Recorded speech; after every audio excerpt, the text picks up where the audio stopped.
Hello, everybody.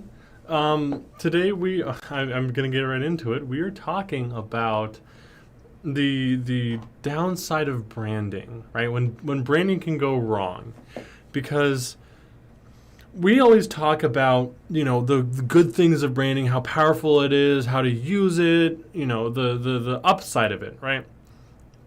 But the thing that we need to talk about, which is like just as important because it can be incredibly damaging, is the risks. I'm not sure if you guys remember it, but there was, I believe it was like a couple of years ago, there was a brand that used this hashtag to promote itself. It was like, hey, basically like, hey, I stayed here for the food. And the problem is the hashtag they used was for a trend of victims of abuse talking about their experiences. Understandably, they got a lot of flack for that. They got a lot of hate for that. And presumably the actual human being who wrote that had to issue an apology, say, they're like, sorry, I didn't read the hashtag first, that's on me. And then went through and had to apologize to pretty much every single person who commented, hey, this isn't okay, or some variation of that, And, they got a lot of flack for that then. I still know about that, obviously, and I'm not going to lie, I just looked up when branding goes wrong, and it was the top thing. Even now, a couple years later. So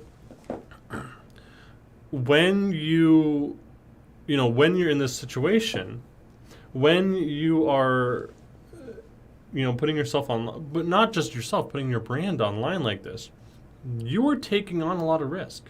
That's the truth. But here's the thing. High risk for high return, right? So with this, we see that it isn't enough to just go out, pull a bunch of hashtags, jump on some trends, and then it just blanketly work. We talk about the importance of mindfulness. I've talked about the importance of mindfulness, right? The importance of branding, the importance of establishing a clear voice, all that good stuff on social media. Well, here's the thing. That mindfulness, if done well, will also cover you to prevent, things like that from happening. And you need to do it in a specific way so that you don't get, you don't end up getting a ton of backlash. So in this context, right, it is very important to do your due diligence, not just for the result, not just for that initial thing, not just for setting up your audience, all that good stuff, but also, to cover yourself, to cover your brand. So the biggest thing that I'll say with that in mind is if you're going to be using hashtags on pretty much any platform, go in, look at the hashtags, look at what kind of content is being made around that hashtag, and try to stick with things that are either generally used or that are applicable for your specific brand.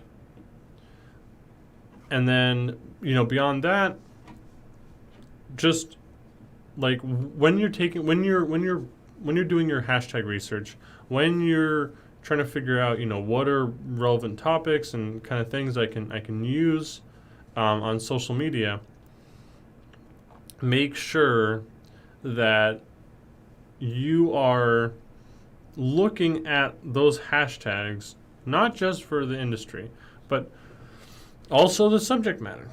Make sure it's not an inappropriate subject matter, because generally applicable or like something that everyone uses, that's one thing. But something that a specific niche uses, you're starting to take risks. And those, we talk. I know I was just saying, no risk, no reward, right? Or high risk, high return.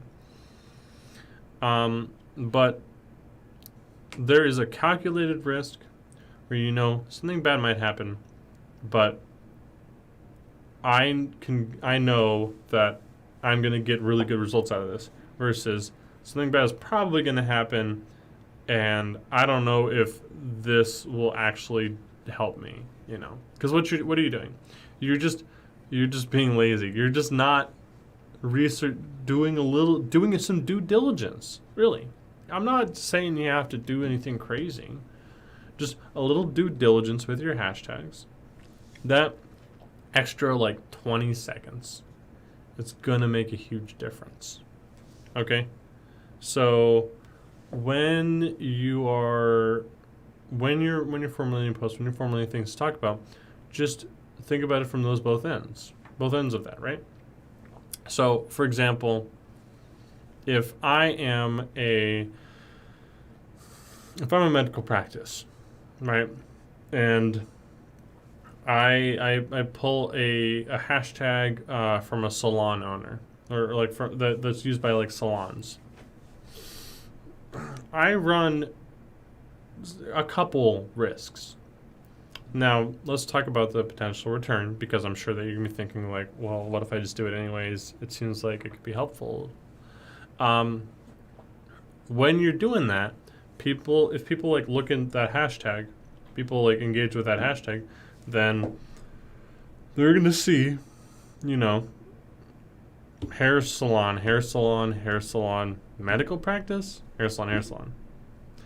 And you might be thinking, oh, well, that's a good thing, right? I'm standing out. I'm catching their eye.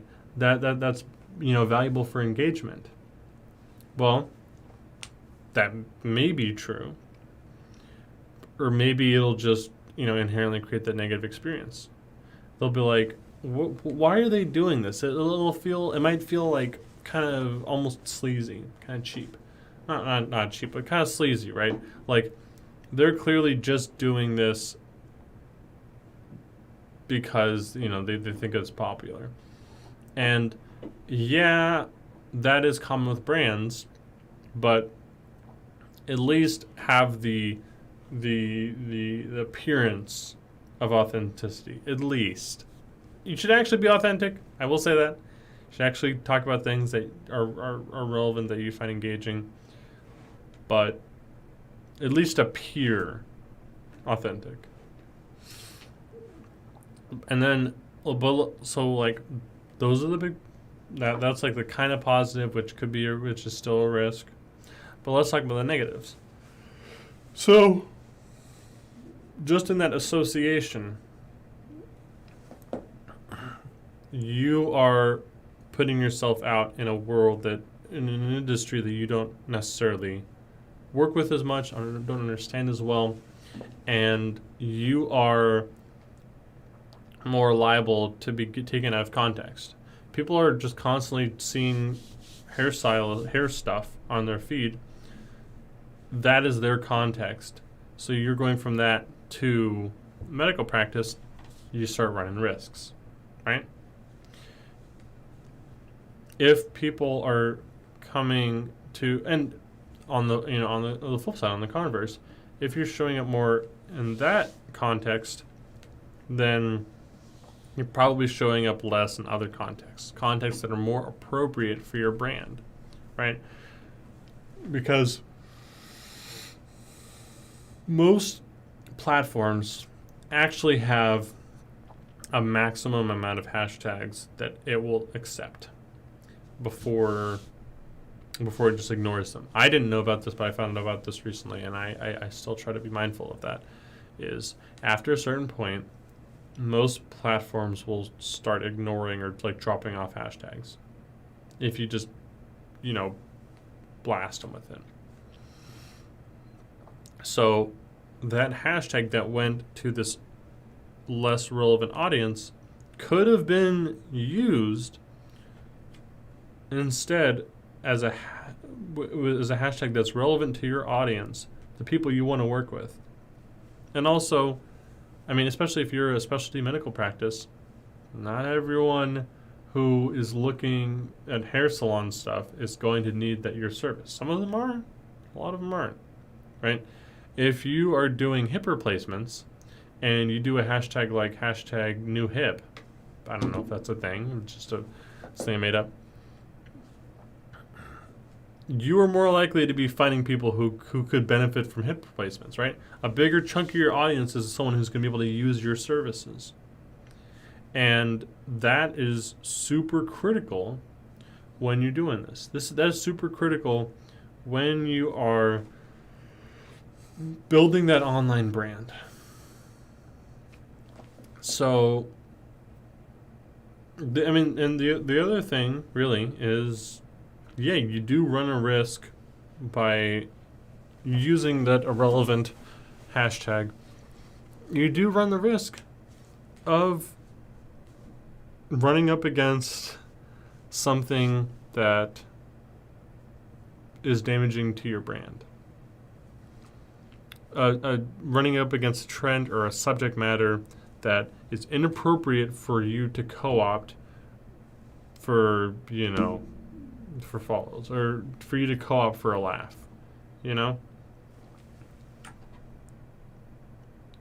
The internet and social media can be incredibly powerful. They are incredibly powerful. People make millions off of it. But it can also be very dangerous. And if you aren't mindful, if you don't do the kind of practices we talked about, you can end up hurting yourself more than helping yourself. So that's what I'll to end on a positive note, I suppose. Do some due diligence. It will not only help with engagement, help with branding, and at the end of the day, bring you more business, but it'll also cover your brand on the backside, right? On the other side of that. So, yeah, other than that, I'd like to thank you so much for listening and or watching. Make sure to like and subscribe. I've been your host as almost always, John Lind, and I will see you next week. Sorry, Alex, I forgot to do this at the beginning, but here we go.